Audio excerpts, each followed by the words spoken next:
Osama le crocodile. Osama, un crocodile Nil, mesurant près de 5 mètres, a semé la terreur sur les rives du lac Victoria, en Ouganda, transformant les eaux paisibles en un théâtre de cauchemars. Pendant 14 ans, de 1991 à 2005, ce prédateur insaisissable a été tenu responsable de la mort de 83 personnes.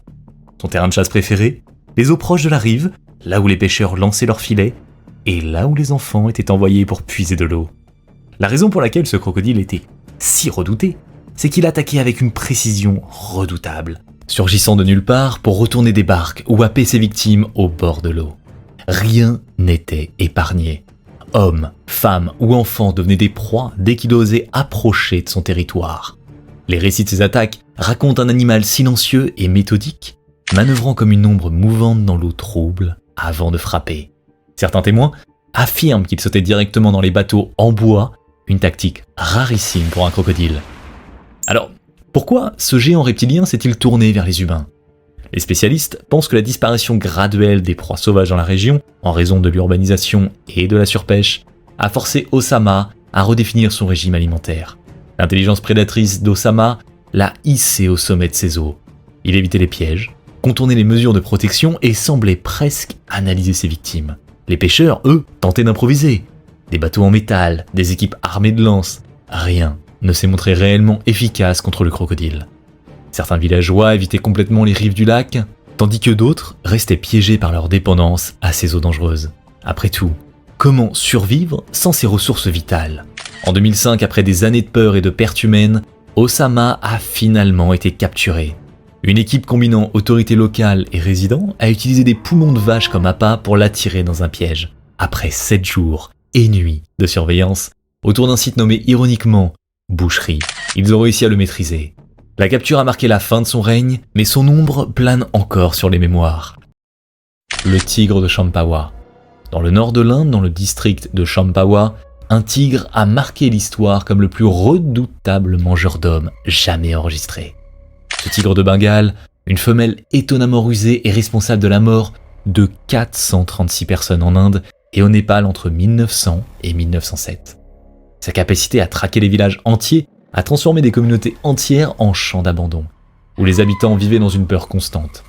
La raison pour laquelle ce tigre était si redouté, c'est que son comportement était aussi méthodique qu'imprévisible. Ce n'était pas une créature de l'ombre, se contentant d'attaques nocturnes. Non, elle frappait à n'importe quel moment de la journée, souvent en plein midi. Les travailleurs des champs, les enfants jouant à proximité de la forêt, ou même des villageois dans leur maison faisaient partie de ses victimes. Cette tigresse traînait ses proies hors de leur maison, sous les yeux horrifiés de leur famille. Derrière cette monstruosité, il y avait une blessure. Un moment décisif dans la vie de cette tigresse. Un chasseur négligent lui avait tiré dessus, détruisant ses canines. Incapable de chasser des proies comme les cerfs ou les sangliers, elle s'était tournée vers les humains. Une proie plus lente, vulnérable et tragiquement abondante. Ce comportement devenait un cercle vicieux. Chaque succès renforçait son nouveau régime alimentaire et son savoir-faire. Les villageois se regroupaient en patrouilles nocturnes, organisant des tours de garde avec des armes rudimentaires, mais chaque tentative échouait. Le tigre semblait anticiper leurs mouvements, apparaissant toujours là où personne ne l'attendait. C'est alors que Jim Corbett, célèbre chasseur et futur défenseur de la faune, a été appelé à la rescousse. Corbett n'a pas simplement débarqué avec un fusil, il a appris le comportement du tigre, étudié son territoire et compris ses habitudes. Après des semaines de traque, la confrontation a enfin eu lieu près d'un village abandonné. Corbett, camouflé et immobile, l'attendait patiemment. Quand la tigresse est apparue, son regard brillant et son corps massif imposant la peur. Il a tiré un seul coup précis, mettant fin à son règne sanglant. Ce jour-là, l'histoire a changé pour les habitants de Champawa, et Corbett est devenu plus qu'un simple chasseur, un héros pour les vivants et une légende. Le diable tacheté de Gumalapur. Dans les années 1940, dans le petit village de Gumalapur, situé au sud de l'Inde, un léopard mangeur d'hommes a semé la terreur. Surnommé le diable tacheté de Gumalapur, il a plongé les habitants dans une peur viscérale et constante. Avec un bilan macabre de 42 victimes, cet animal n'était pas seulement un danger, il représentait une force quasi surnaturelle. La raison pour laquelle ce léopard était si redouté, c'est qu'il avait une stratégie diabolique. Il traquait ses proies la nuit, silencieux comme une ombre, et montrait une intelligence froide et calculatrice. Les toits de chaume des maisons n'étaient pas un obstacle pour lui. Il les brisait, éclatant les branches et le roseau avant de pénétrer à l'intérieur. ses yeux jaunes brillant dans l'obscurité. Une fois à l'intérieur, il attrapait ses victimes, souvent des enfants ou des personnes vulnérables, et les traînait hors des maisons. Une nuit en particulier reste gravée dans la mémoire collective.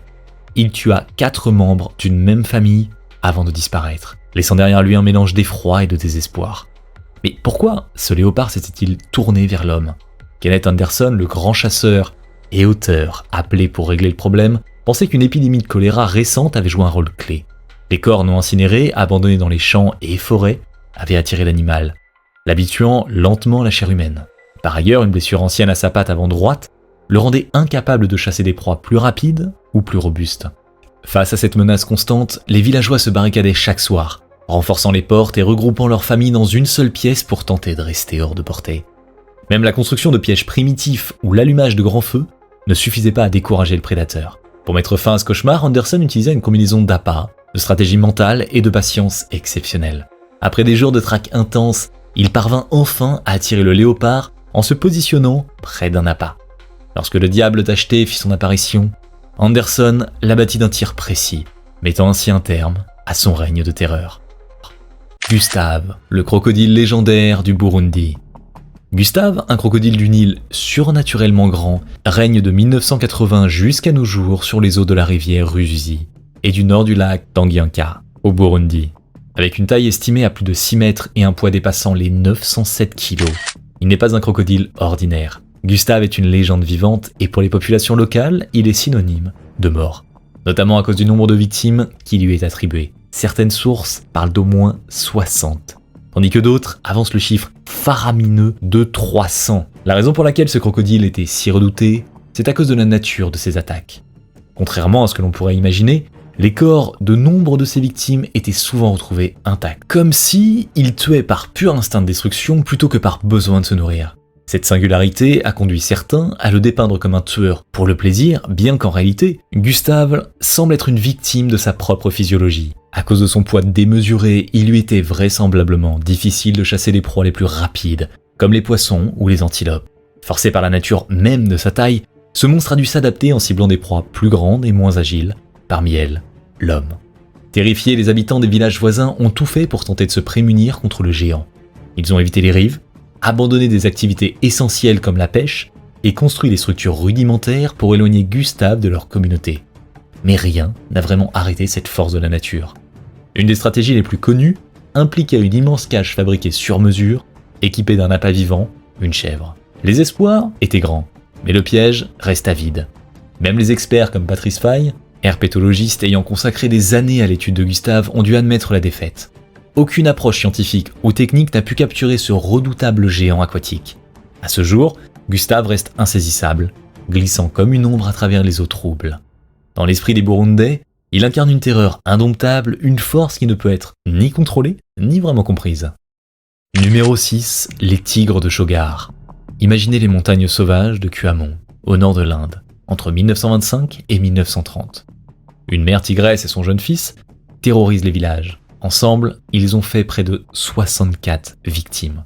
Ces 2 tigres ne chassaient pas n'importe comment. Ils utilisaient la forêt dense, chênes, rhododendrons, comme un piège naturel. Cachés dans les broussailles, ils surgissaient soudainement, attaquant avec une précision effrayante. Les chemins tortueux entre les vallées étaient leur terrain de chasse parfait, un vrai labyrinthe mortel pour les villageois. La peur était partout. Les habitants criaient d'une colline à l'autre pour prévenir des attaques, mais cela ne suffisait pas. Sortir pour aller chercher du bois ou traverser un village devenait un acte risqué, presque suicidaire. Une vieille grand-mère, dévastée après la perte de son petit-fils, fit un geste désespéré.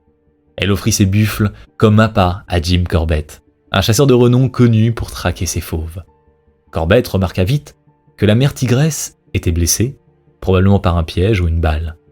Incapable de chasser des proies habituelles, elle avait choisi l'homme, une proie plus facile. Son jeune avait appris ce terrible comportement et le suivait dans sa traque. Les villageois tentaient de se défendre. Ils allumaient des feux, faisaient du bruit, mais rien ne semblait arrêter ces prédateurs rusés. Avec patience et sang-froid, Jim Corbett traqua la mère tigresse. Après plusieurs semaines, il la trouva enfin immobile dans une clairière et l'abattit, encore une fois d'un tir précis. Peu après, il tua aussi son jeune. La terreur prit fin, les villages purent enfin respirer. Numéro 7, la bête du Gévaudan. Le monstre de France. Entre 1764 et 1767, la région reculée du Gévaudan en France a vécu une terreur incroyable. Une créature que l'on appela plus tard la bête du Gévaudan attaquait avec une brutalité inédite des habitants sans défense, mais contrairement à d'autres bêtes ayant ciblé des humains, elle ne les dévorait pas. Elle les éliminait simplement. En 3 ans, entre 88 et 124 personnes sont mortes, surtout des femmes et des enfants. Insaisissable et dangereuse, elle devint le fléau ultime de cette région isolée. Mais comment décrire un monstre que personne ne savait vraiment identifier? La bête frappait à toute heure, jour et nuit. Ce qui est rare pour un prédateur sauvage. Sous le froid soleil du matin ou dans l'obscurité, elle surgissait, puis disparaissait rapidement. Un fermier raconta que sa fille fut suivie par la bête sur plusieurs kilomètres. C'était un jeu monstrueux où la créature semblait jouer avec sa proie avant de la blesser mortellement. Ses attaques étaient souvent très précises, presque calculées, laissant des corps marqués si cruellement que certains pensaient un démon plutôt qu'un animal. Les habitants du Gévaudan étaient désarmés face à cette créature. La peur régnait dans tous les foyers et des mesures fortes furent prises. Les enfants ne pouvaient plus aller à l'école. Des groupes redoutaient de sortir même pour aller chercher de l'eau quand les autorités locales agirent enfin. Elles organisèrent de grandes battues. Soldats, chasseurs et villageois se réunirent, désespérés. Mais la bête était non seulement plus forte mais aussi plus intelligente. Elle évitait les pièges et disparaissait dans les bois ou dans le dédale des collines. Les origines de la bête restent mystérieuses. Était-ce un loup énorme qui avait pris goût à la chair humaine? Certains pensaient à un croisement étrange entre un chien et un animal sauvage. D'autres, plus extrêmes, évoquaient un animal exotique échappé d'une ménagerie ou même un complot humain. En 1765, François-Antoine tua un grand loup que plusieurs témoins identifièrent comme la bête. Pourtant, les attaques continuèrent. Ce n'est qu'en juin 1767 que Jean Castel, un villageois, abattit une créature ressemblant à un canidé. Après cela, les épisodes violents cessèrent, laissant derrière eux un mystère qui hante encore les récits français.